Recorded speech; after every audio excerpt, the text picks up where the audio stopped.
You're locked into the only podcast for Maine high school basketball. The biggest names, past and present. It's Big Time Hoops, the podcast, right now. All right, ladies and gentlemen, welcome to another round of Big Time Hoops, the podcast. And it's a podcast thing tonight. We got Carter Bruce from the Maine-Ly Basketball Podcast, right? The Maine-Ly Basketball Podcast host. Carter Bruce is in the building tonight. Carter, what's going on a Tuesday night? We're recording on a Tuesday night. What's going on with you? Not a damn thing. Like we were just talking about, waiting for that Lakers game. But other than that, just got an episode put up, recorded. Not much. Might throw some homework in, but I doubt it. It's only Tuesday. So where are you going to school at anyway? Where you at right now? Well, right now I just moved back like a month ago. Just moved back home because everything's online. So I go to online school at USM. I've been going there. I'm a senior this year. So I lived in South Portland for 3.5 years after graduating from Fort Fairfield. And now I'm in Caribou living with my brother. Living the life in Caribou, Maine. Yes, sir. What's it like being a college kid and going to school for 3 years and then being like, I'm going to go home for my senior year since there's not anything going on? It's really weird. But the thing is, you realize if you're a county kid, county does not change. Like I've come back. The great thing about it online, it's so quiet here compared to being like down south. It's so great, like just for the atmosphere of wanting to be like isolated and just relaxing. Honestly, it's great being back in the county, seeing all my friends, seeing all my family. Because everybody else that's not in the county is like living in Kansas or New York. Yeah. It's tough. I got no friends when I go back home. When I go back to Fort Kent, there's nobody around. I got my parents, and it's just all my friends moved out. But it's nice to get up there because, like you said, it's just quiet. Things don't change. Exactly. You go relax, clear your mind. Exactly. You're in Bangor, right? I'm in Bangor now. I've been in Bangor for about 10 years, but I'm Fort Kent, born and raised. I'm a county kid. Yeah, the county's where it's at when you want to, if anybody listening to this wants, some peace and quiet, just go up north. You will see more people in Main Street in Bangor than you will see the highway from Bangor to the county. But the one thing I've heard with this COVID thing is that the housing market is just on fire up there. There's yeah. Just buying up everything right now. But everything, bro. It's crazy. Yep. You mentioned from Fort Fairfield, going to USM. You mentioned the Maine-Ly Basketball Podcast. So let's hit on the podcast. What can fans expect? What's the Maine-Ly Podcast brand all about for those that aren't familiar with it? Basically, what Mikey and I wanted to make this podcast was to give kids a platform to talk about, their story. And it's just because, like, what I've seen, not specifically with yours, because yours is kind of like the same. We kind of, give people a chance to reflect on their, high school careers. And, my thing is I love to make people comfortable, like when they're on the podcast. So like when people come on, I tell them, hey, talk however you want, You can talk shit. You can say whatever you want, just to make people feel comfortable. Because, if you're someone that's 7 years removed from high school, like it's so great to talk about, hey, yeah, I won a state championship with guys I grew up with my junior year of high school. It's just like the atmosphere I'm trying to bring to the podcast is just, kind of let people let loose, kind of talk about the old days, and kids that are still in high school, talk about like what they want to do in college, how they want to represent Maine, how they want to represent themselves. And fortunately, I've had some, amazing guests that have just like dived deep into their story, like from the first ever guest, Taylor Sildraw. Like I played against Taylor my senior year in the Northern Maine Championship, and just talking to Taylor about that game and just talking to him about his career. And now he's at UMaine. Shout out to Taylor. And it's just had such an amazing experience so far because people have been so easy to talk to. Yeah, and you've been pumping them out. You're up to like what, 20-something episodes already, right? 27 just dropped today. 27 just dropped today. So when you try to find someone to come on the podcast, like I'm guessing like going into it, you kind of had like ideas like I want to talk to this person. Mm-hmm. How do you go about finding your people? Is there like, you mentioned you want what you want people to do when they come on? Like, do you kind of target like specific people or a type of person to come on and kind of share their stories? I would say I don't target specific people. I mean, generally, like I know a good amount about that person. So like for example, like Taylor, Bryce Gilbert, Isaiah Bess, Donovan Savage, Dane Savage. Like I know a lot about those guys in their high school career because I kind of followed it along. But when I look for it, I just look for anybody, honestly, because everybody has a story. You could look at someone that's not very well known and they could have a better story than someone that's, super well known, one of the most well known people in the state of Maine, just because they have that story. It's not only looking for like a basketball story, but just like someone, you know, the blood, sweat, and tears they put into that, you know, the journey to become as good as they are in basketball. So for me, I just look for anybody that's just willing to talk and share their story about anything, really. And it's grown pretty quickly for you guys. You guys are getting some good traffic, some good numbers. Where did the idea come from? Like, where was it born? Really, it was born because I had a jersey page where I was selling basketball jerseys, and I sold a couple to Mikey. And he DM'd me after he bought them a couple weeks after and said, hey, if you ever want to like start a podcast or anything, just let me know. And immediately I tapped him back and said, yeah, let's do it. So then we just decided that we're going to talk about NBA. We're going to talk about, you know, we're going to have some guests on. And it's mainly been guests, which has been great because we've had so many people willing to come on. But Mikey's the one who originally came up with the idea to start a podcast. I've been talking about it with one of my buddies who lives in Atlanta, but he couldn't really commit to it because, you know, he's all the way out there. And, you know, me and Mikey were living so close. And then, you know, before I moved back home, we were going to, you know, set up a little studio in his place. But originally, like I said, it was Mikey's idea, and it's just gone from there. It's just expanded. We've gotten so much love from everybody. You know, you've messaged us a bunch of times saying that you love our podcast, that you just, you know, love what we're doing. And same back to you. We love what you're doing for the, you know, for the state of Maine and all these hoopers out here. But really, it's just been great since the beginning. Honestly, that's all I can say. It's just been a great experience from the beginning. So obviously, you know, pretty much everyone you talk to, or you have relationships with a lot of people you've had on. So what's your background? You mentioned Fort Fairfield, county kid. Yep. They played hoops growing up, right? Yeah. So I originally was going to elementary school at Mapleton. And that's when, you know, if I would have stayed there, I would have gone to Presque Isle. But beautiful area, by the way, folks. For those that haven't been to the county, Mapleton is gorgeous, just so you know. Beautiful. I'm gonna plug the county as much as I can on this episode. Exactly. I don't blame you. I love the county. I love the county for the scenery. Go out to the golf courses. My God, those golf courses are beautiful this time of year. But so 5th grade, I went over to Fort Fairfield, and I had been playing kind of back and forth with Presque Isle kids and Fort Fairfield kids with sports. But yeah, then I grew up in Fort, graduated from there, but I played with, you know, guys like Ryan Player, Chris Giberson, Isaac Sear. Those are, you know, John Bernard, Chris Codwell. Those are guys I grew up with. We played all sports together. We put in I couldn't have asked for a better group of dudes, just because literally the best thing about the county and growing up here is that when you go to a high school, the guys you play sports with in high school are the guys you played with in Pee-wees, you played with in middle school, you played with AYBL, you play everything. So I played soccer, basketball, baseball my freshman year, and then I played basketball, baseball sophomore, junior, senior year, but also played golf my sophomore and junior year. And I benefited a lot from having a lot of great guys around me, because I think my school went to 8 or 9 Northern Maine championship games throughout my high school career, 2 or 3 state championships and throughout sports. So I benefited a lot from the great guys and, you know, great coaches I had. You know, shout out to Coach Allen, Coach McLaughlin, Logan McLaughlin, who's going to, you know, hopefully be on my podcast soon. He promised me he would be, but who knows? He's busy right now. Yeah, and you mentioned just how successful the Fort Fairfield program's been. And I think you guys just had a really, really good decade. On the girls' side too, right? Like you guys just been producing athletes. I mean, it's not just basketball or one sport. Like, you know, everyone seems to play all the sports, and just a lot of really talented athletes have been through there, especially as of late. Yeah, so at the same time, our boys went to states. So I think it was my sophomore year.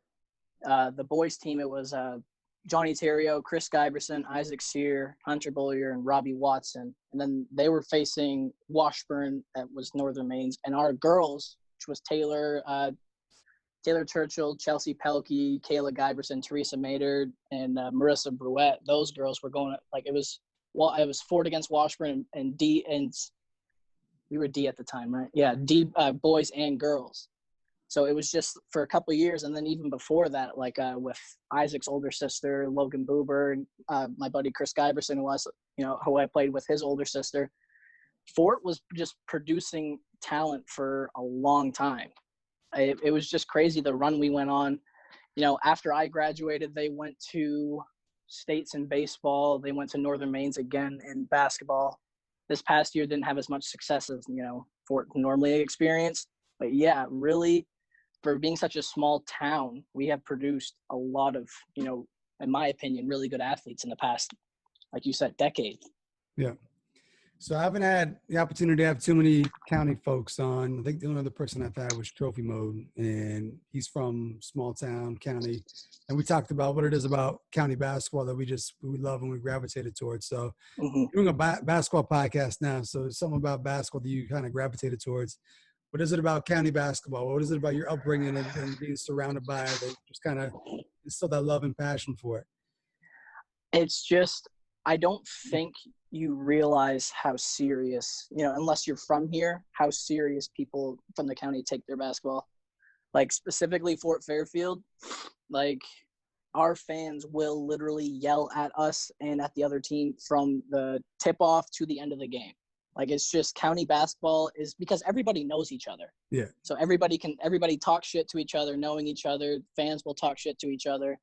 And it's just like an atmosphere like you'll never see before that you never would expect from my graduating class of 34, like a school of 150 kids, Easton that has half of that, Presque Isle maybe has double that, Caribou double that, and still small schools compared to downstate, but it's just like an atmosphere that you'll never see in your life because that's what people have to do on a Saturday night when we were going against, Southern Aroostook, we were going against Washburn, we were going against Easton.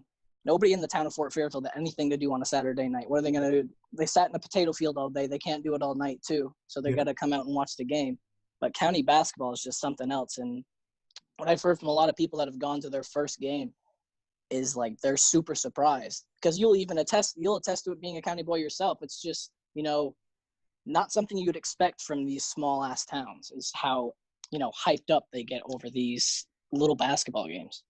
And we got talent too. I mean, you look at most of our schools are Class D and Class C, except for Caribou, maybe in Presque Isle. But we win championships, right? So we not only get to states, we win state championships. So quality of play is good too. And people sleep on us in that regard, right? Big time. Someone that gets slept on a lot that I've talked to and I know very well because I went to school with his brother from Fort Fairfield, Travis Noyes. Travis Noyes is the all-time boys leading scorer for Fort Fairfield, 1,089 points. And it's just he's someone that, like you talk about, nobody talks about a lot of these county people that are very good. Like Travis Noyes was very, very good. His senior year, he got injured, and they I think they lost in Eastern Maines. And he had a sprained ankle, and he couldn't play most of the game, and they would have probably gone to states that year. You talk about Matt Rosignol, Parker Depre recently, Isaac Sears, 1,000-point scorer, Jared Olson, Noah Karen, all these guys that I want to get, Jackson Mathers, Nolan Altivator, and, guys from your time and before us. Like, there is athletes throughout all sports. Like, it's just crazy to me that, how many times we went down south, and you probably did too, and beat these south teams by 20 points, 25 points. And we get called these small town bums, but yet we go downstate and beat these guys. And it's just like, what else are they going to say now? Yep. So you spent some time at USM, so you've been around a lot of Southern Maine kids. What's the biggest difference you find in maybe the way they come up playing Southern Maine basketball, how they view us versus how we view them? What are some of the differences that you would say? First thing is when you tell them where you're from. They go, where the hell is that? Yeah. Like nobody knows Fort Fairfield, Fort Kent, Prescott. Maybe they know Prescott because when you look at the main map, you see that little star by Presque Isle or Caribou. But the biggest difference is just, to me, it's that grit, because county basketball comes with a lot of grit because, we're not as, athletic or maybe not as gifted as, kids, because they go to Portland, they'll go to Massachusetts for tournaments, and they'll go to, they have a lot more capability to go to these places. In a small school in Fort Fairfield, we never went out of state for a tournament because we couldn't just simply, it's not something we could have just gone and done. But my biggest thing was basically just the environment they grew up in. Like, you grow up in the county, you're so tight knit. This is all we have to do is just play together. And these kids down south, they play together. They can play on these AAU teams with a bunch of, different guys. It's just that grit. It's like I said, it's that grit to me. It's just that different demeanor in Northern Maine. I feel like we have to fight for a lot more because people view us as way less than them. when we are, just as good as them, if not better than most of them. Yeah. So one of your little things in your bio on Instagram is want to be NBA scout. So let's kind of go that route. Let's go scout/GM. We got to build a team of people from Northern Maine to come down and conquer Southern Maine. Doesn't need to be from one era, but if you got to build a team, 5 guys, who you taking from up home, come down and conquer the South. So they can be like, so I can mix people from like mine to, okay. Any area. So you just got to build the 5. You got to build a dream team. Oh, God. The world with. Matt Rosignol's getting thrown in there instantly. That's the first guy that pops up into my mind. Oh, God. There's so many people. It's so hard to put them together. If I'm going Northern Maine, do you know Chris Hudson? Yep. From Hodgson? Chris Hudson has to get thrown in there just because he's a dude that's a big, but he was like someone who could shoot the lights out from 3. I've witnessed it so many times going against Fort. He would pull up 3s in our guy's face constantly, no matter where you put your hand, he was draining them. Yeah. There's a state championship too for those folks. State championship, yeah. There you go. Shit. There's so many people. I don't want to, if I leave somebody out, no offense. But from what I saw, I got to throw Dane Savage in there because Dane Savage was just a walking bucket. And he was in a system to where he wasn't, a guy who could go out for 30 or 40, but his offense, like the way his system was set up, he couldn't. Like it just wasn't part of their plan for him to go off 30 or 40. Like he could have done an average 30 a senior year. So I got to have him in there. Matt Rosignol, Chris. I'm going to show love to my guy, Isaac Sear, just because I don't think you will find, like, playing with him my whole career, I might be a little biased, but I don't think you'll find anyone that's really going to work as hard on offense and defense, because he's someone that if you ask him to go get 30, like just watch his senior year. If you ask him to go get 30, he'll get 30 and then guard the best player. And he's someone who will work his ass off in the defensive end.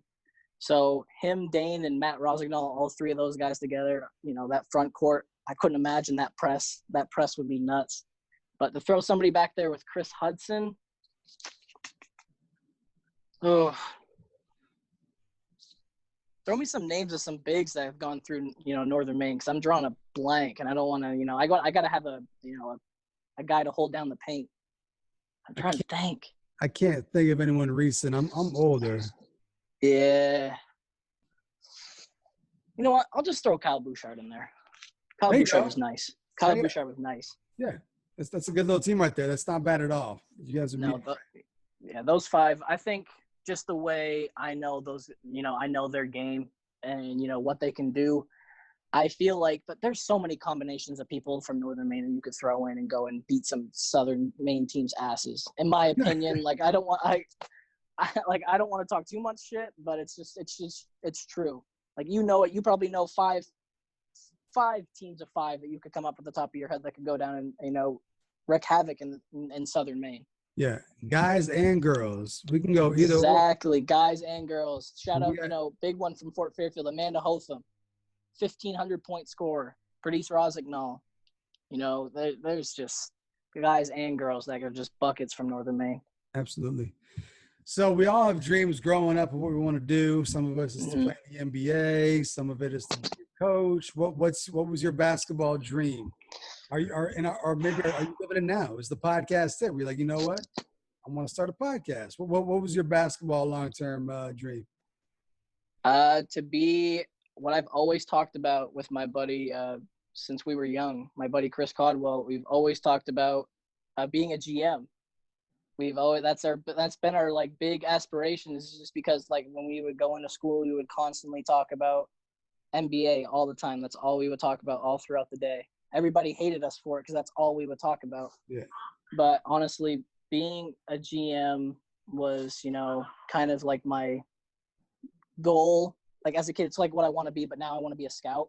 Yeah. Being a scout for something me right now is something that, I'm aspiring for. Obviously, it's in my Instagram bio, like you said, but it's just I want people that don't get that much exposure as much as they should, because not every kid has equal opportunity. Obviously, it's social media days now that, a lot of people get more exposure, but I kind of want to get my goal is to get people that don't get that big of a chance, to give them a better chance to showcase. Because there's a lot of people probably around the world right now that could be in the NBA over some guys that are in the NBA, but they just didn't get the exposure. But I would say a GM.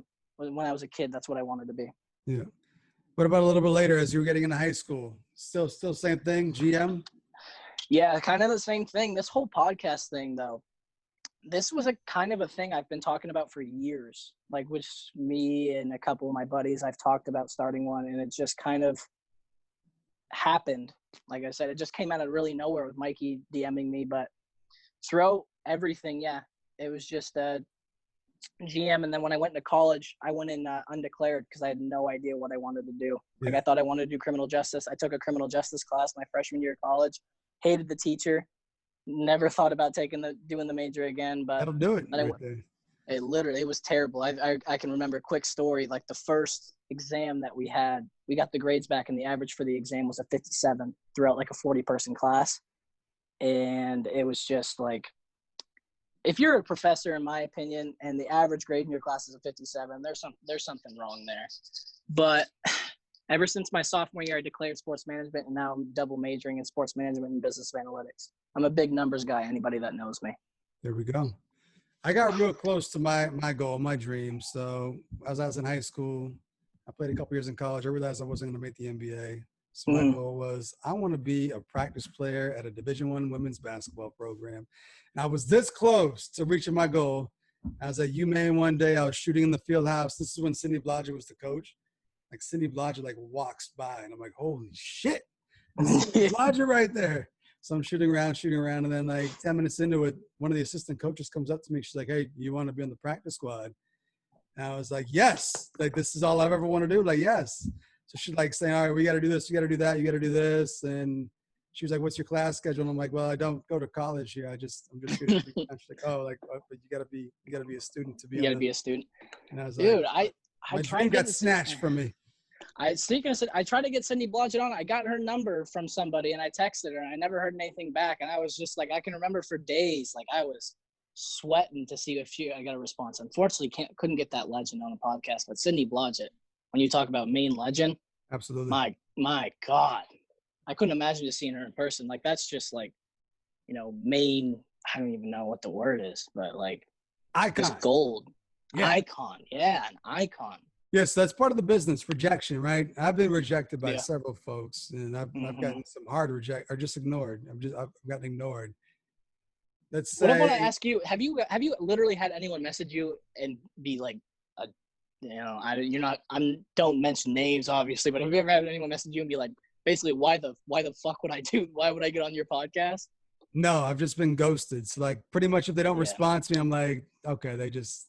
But to be honest, it's gotten easier because the more I've put out, there's gotten a little bit more legitimacy, so people kind of know it now. But in the beginning, people would just. I had a couple people say straight up no, let's stop. No, I'm good. But now I'll reach out to people and they'll just ghost me. They don't respond back. So I'm like, all right, whatever.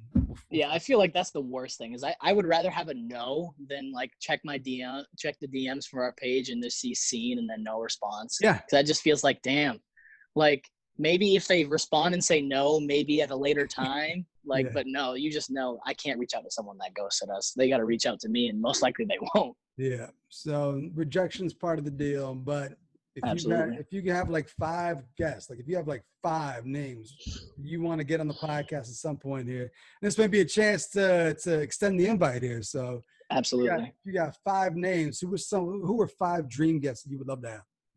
So I'm going to go first with, Maine basketball players, just because there's a couple people that I've wanted to get on. I've tried to get on.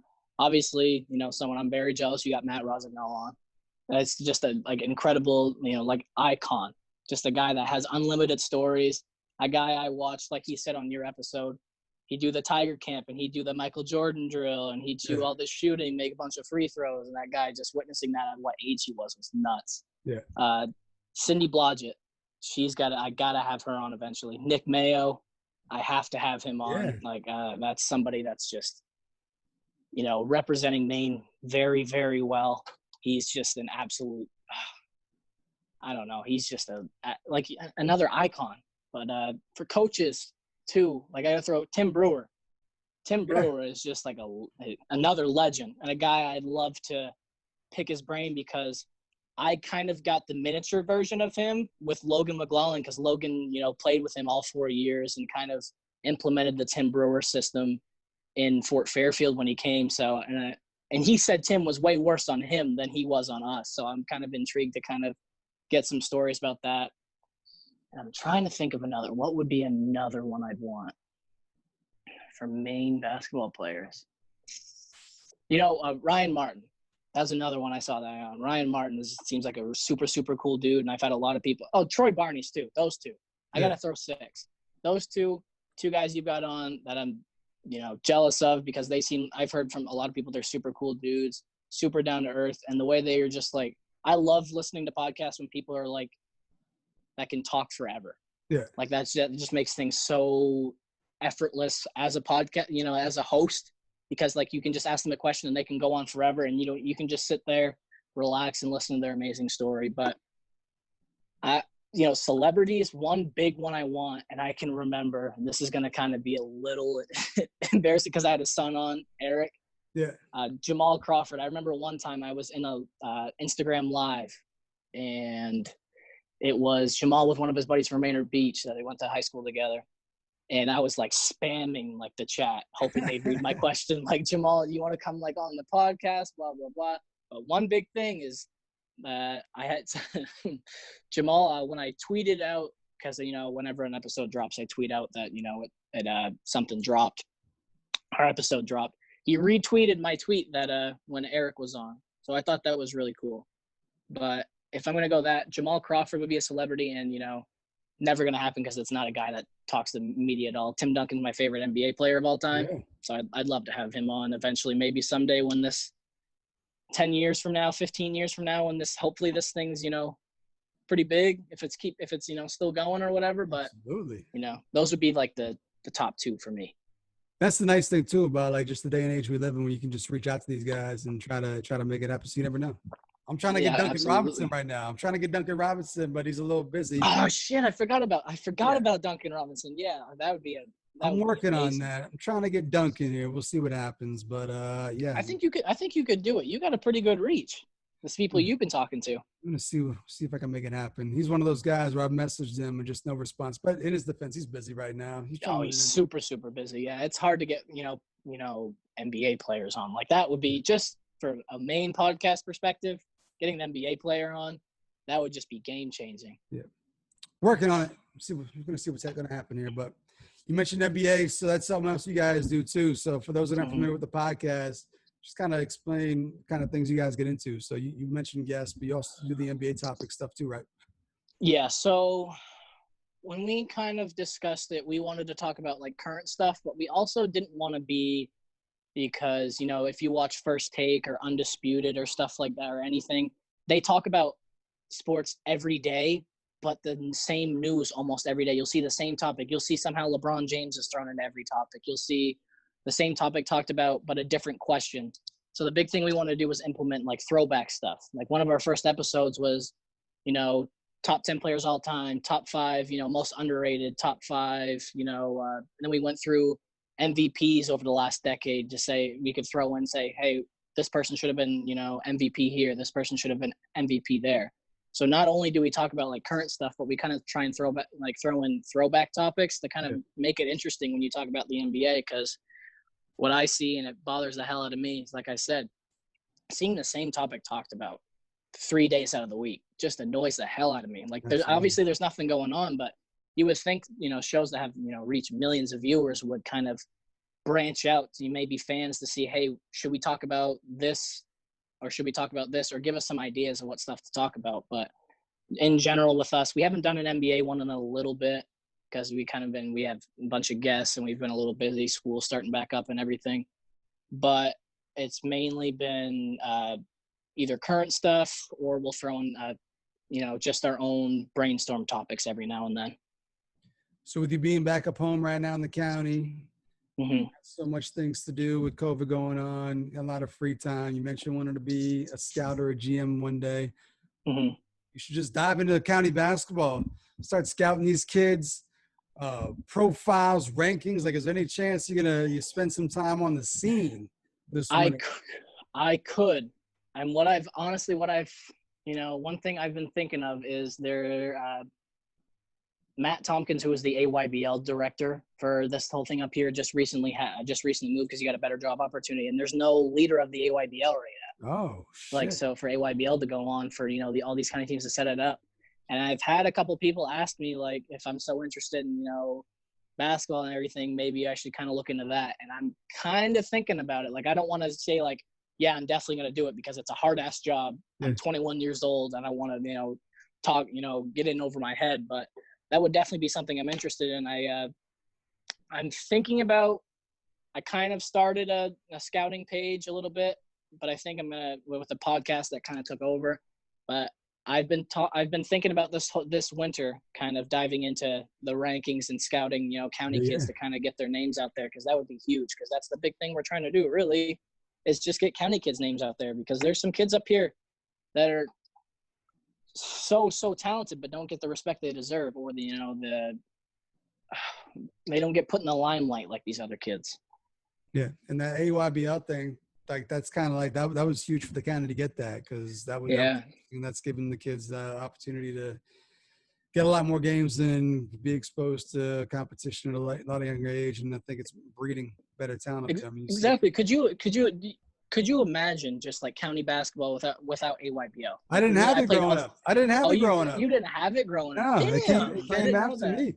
Yeah, so we played an 8-game season, and it was all like in the school district, so we just played amongst ourselves.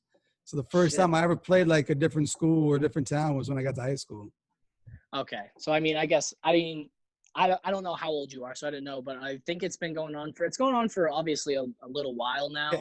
But it'd just be weird to me because my little brother played AYBL, but he stopped playing basketball. He's a big golfer now, but he stopped playing, but they were still going on. And just be weird for me to see all these kids not playing AYBL. Because that was like some of the funnest times of my life, going down south playing, these teams from Canada, or teams from, down south would even go to these tournaments in the Old Town, the YMCA. We had a YMCA tournament. And just those were some of the AYBL was some of the funnest times of my life, not gonna lie. Yeah. That'd be like some commissioner shit if you took over that league right there. That could be a chance to make some moves, right? I might do it. I'm thinking about it. I just got to reach out to Matt Tompkins to kind of see what the job would consist of, and then kind of throw that in there with my school schedule, work schedule, and everything. But I think I could do it. Yeah. Honestly, I think I'm confident in myself. I think I could do it, and I think that just has to be done for the kids up here. Yeah, absolutely. It'd be a shame if that went away, because it's huge. And it'd be sad. Yeah. So we're gonna hit on a couple random things before we get up out of here. So you talk about debates and stuff like that, what you see on TV. Do some top 5 stuff. So we talked about players earlier. Some great venues in the county. Give me your top 5 gyms to go into. Just tough crowds, hostile crowds, tough gyms. You gotta give me 5. What do you got? Okay, if you're this is maybe a little biased, but if you're an away team, Fort Fairfield, in my opinion, is a hard place to go into, because our fans love our fans, but they're assholes. They are. If you're an opposing fan, we are assholes. I'm trying to think. Mars Hill is very tough to go into, especially the Fort Fairfield Mars Hill rivalry.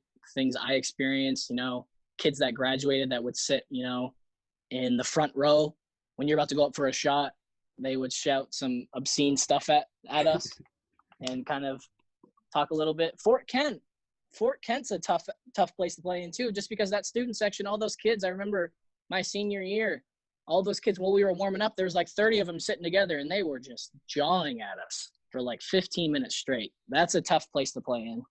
Shout out to Fort Kent real quick. Shout out to Fort Kent. But yeah, so Mars Hill, Fort Kent. I don't want to miss out on anybody. But one place, it's, unless you played, the building just got torn down. My opinion, when I was in middle school, the Pit in Caribou was the toughest damn place I've ever played in my life, because it's so congested. And I've talked to so many Caribou. They love playing there. But everybody else, I have not talked to one single person that didn't go to Caribou that enjoyed playing there. That gym was intimidating, to say the least, in my opinion. And then the last one for me, you know what a really weird one was? Katahdin. Katahdin was a really weird. I only played there twice, but I can remember I've seen how it didn't seem like there was many people there, but every time Katahdin scored a basket, they were unreal loud. And a quick story behind that, we were the 2 seed behind George Stevens, and if we won that game, we looked at heel points and it said we were going to finish the number 1 seed, and Katahdin was the 15 seed. And Isaac Sear and Landon Kinney were both out that game, who were 2 of our starters. And we won that game on a buzzer beater. Like, we were down 15 at the half, and Logan came in, and I have never seen him that mad, but that would have been like one of the biggest upsets in county, just in the county, I think in county history, a 15 seed upsetting a team that was expected to go number 1. And it almost happened, and that would have been bad. But Katahdin was a tough atmosphere to play in. Another great program right there too, Katahdin. Mm-hmm. Also up there in the county, a lot of great players, talent. A lot of those players transition into coaching. You got a lot of really good young coaches up there. Mm-hmm. Top 5 coaches up there, coaches on the rise. It's not coaching anymore, but Logan McLaughlin. Logan McLaughlin was a hell of a coach. Like, just me experiencing personally, and just someone – it all stems from Tim Brewer. Tim Brewer's thrown in there because he's a genius. Like, Tim Brewer is a guy who can game plan for anybody. We saw, George Stevens was trying to go for that 4-peat, and they beat him in Northern Maine. So they stopped him, and they lost in states, but still. Dylan Kingsbury, he's a fantastic coach. Been following him since he was at Easton because, we were playing them a lot. Kyle for Caribou. He is another brilliant mind. Another dude who, 2 state, back-to-back state championships, and a guy who just came into a system that, 2 down years and then 1 state championships. You have to throw him in there. And a big-time alumnus. He came on the podcast. Go check out our man. He did. And trying to think. I don't know if he coaches anymore. I'm not sure. And he's not on the rise. I know you said on the rise, but I'm just thinking from personal experience. I don't know if you know him, but you probably do. He's been coaching. He coached for a long-ass time. Who was the coach for Southern Aroostook boys? I can't remember. We didn't play Southern Aroostook, so I don't know Southern Aroostook at all. Damn. I can't remember his name, but he had, I think it was like a year after I graduated, he hit his 400th win or something like that. So it was nuts, like one of those guys. And I got to familiarize myself with the county again. Being away for so long, I don't know too many new coaches. Yeah. But back in it now. Exactly. Shout out to Andre for getting that coaching job for, Caribou soccer, though. That's Absolutely huge. Somebody I grew up, playing against a Tiger Camp kid, 20 times better than I was, but watching Andre play and Van Buren and everything. But yeah, shout out to him. And hopefully we see a lot more young coaches kind of get involved. Absolutely. And then I got one more top 5 for you. You're over 25 episodes in on your podcast. Your top 5 episodes of the Maine-Ly Basketball Podcast. So I had a feeling you were going to ask me this. Yeah. Fuck. Excuse my language, but that's tough. And this is I love, every episode I filmed with somebody has been amazing. From episode 2, the first guest, to episode 27 that we just posted with Trey. I've had amazing guests. And this is no order. I can't give an order. And it doesn't need to be an order. We'll just go. Okay, good. Okay. Yeah. Taylor was just a super cool dude to talk to. And, with that whole experience that happened with that coach in Florida, that was a groundbreaking story. He told me he was there. That was crazy. Isaiah Bess, that episode went on for 2 hours just talking to him. And that's I was the longest jealous about that one. I wanted Isaiah, and you guys beat me to it, so I was a little upset about that one. Yeah, it's just I didn't think he was going to reach back. I didn't think he was going to reach back out, but I got that plug through Dane. So shout out to Dane Savage. So those 2, Eric Crawford, just talking to him about his upbringing and him meeting Michael Jordan, Allen Iverson, Kobe Bryant. And just talking about, the shit he went through, mentally, Eric's one of the toughest dudes I've talked to because if you haven't listened yet, go listen. He's went through so much shit through his career, and the person he's come out to today is incredible. So I have to throw Eric in there. Oh, God. So tough because I feel weird for placing people for, I got to throw Dane Savage in there. Dane was just a dude who was not shy about talking about anything. He was a guy that everything was on the line. He would talk about whatever whatever I wanted to talk about. And I haven't had someone like that yet show as much love as he did throughout the podcast, after the podcast, before the podcast, the way he talked about us and just bigged us up. Still the most viewed episode. I think he has almost 12 for us, which is big, 1,200 listens on SoundCloud. So that's huge. Dane is an amazing dude. Last one. Damn. Really on the spot here. And now I got to remember everybody because now, of course, I forget everybody. Avon Brown. Avon Brown's my guy. He went to USM, and another guy who, from Hartford, a dude who was just born in a tough atmosphere, went through a lot of shit, came out, had a successful high school career, had a successful college career, and a dude who's just, I used to work with at Dick's Sporting Goods. I've hung out with Avon. We've gone out to, a pier at Old Orchard Beach, he's just my guy. So I got to throw Avon in there just because there's another story that's just amazing to listen to. So that's my 5. Everybody else, it's very close. There's no worst. There's no specific best. It's just those 5. Those are just the 5 that stick out in my head. Absolutely. So before we get up out of here, where can people go check this stuff out? You mentioned SoundCloud, on iTunes. Go ahead and plug the social media handles and get it out there. Get it out there for the folks here. All right. So you can check us out like where you want to listen. It depends because we've, how can I expand a little bit, but SoundCloud, Spotify, Apple Podcast, the Google Podcast. We have, obviously our Instagram page at Maine-Ly Basketball. We have just made a Twitter page a couple weeks ago. Facebook page. We haven't posted any videos there just because, like me and you were talking, videos kind of hard to post right now. That stuff's very hard to edit. Don't have a YouTube channel, but just check out our Instagram page. You'll get everything from there. Like we literally link everything from there. So if you just check that out, the Maine-Ly Basketball, that's basically where you'll find everything. If you want to check out my personal Instagram, you can at Carter_Bruce 08.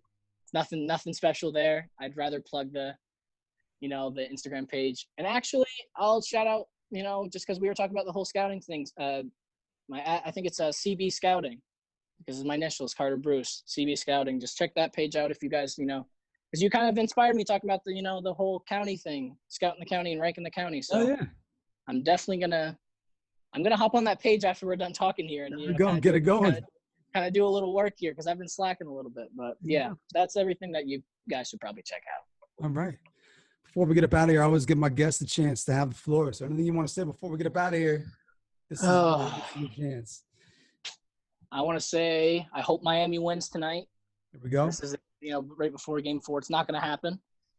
But basically, my thing is whenever this comes out, go out and vote. That's a big thing. Like I'm trying to, preach. Everybody's trying to preach. Go out and vote. And not just for president, just for every position. Go fill out that ballot. Don't just sit home because your vote matters. Everybody's vote matters. No matter who you vote for, just get that in. And really, just I don't know. There's not much to say. Just pay attention to everything that's going on because we're living in a crazy world and a crazy year, and it's a lot of stuff is my grandparents probably gonna listen to this and they're not gonna like this, but it's fucked up. This whole year is fucked up in my opinion. So just go out and vote. That's about it. That's all I got, bro. Wash your hands. Exactly. Shout out to Mikey though. I wish Mikey could be here. And actually, shout out to my family that's gonna listen to this, and shout out to all my friends that are gonna listen to this. I'm not gonna give specific names because they don't need that boost of confidence. There we go. Shout out to Carter Bruce. Went out for the Maine-Ly Basketball Podcast. It's fun to see you, bro. There's been all kinds of great guests on there. And now we got the scouting thing to look forward to. So absolutely. Make sure you guys are checking out everything going on that and right there. Shout out to Carter for coming through. This has been Big Time Hoops, the podcast with the Maine-Ly Basketball Podcast, teaming up for tonight's episode. Make sure you guys are checking out all the previous episodes. Everywhere you can get podcasts, it's up there. And see you next week with another Big Time episode of Big Time Hoops, the podcast. We'll see you.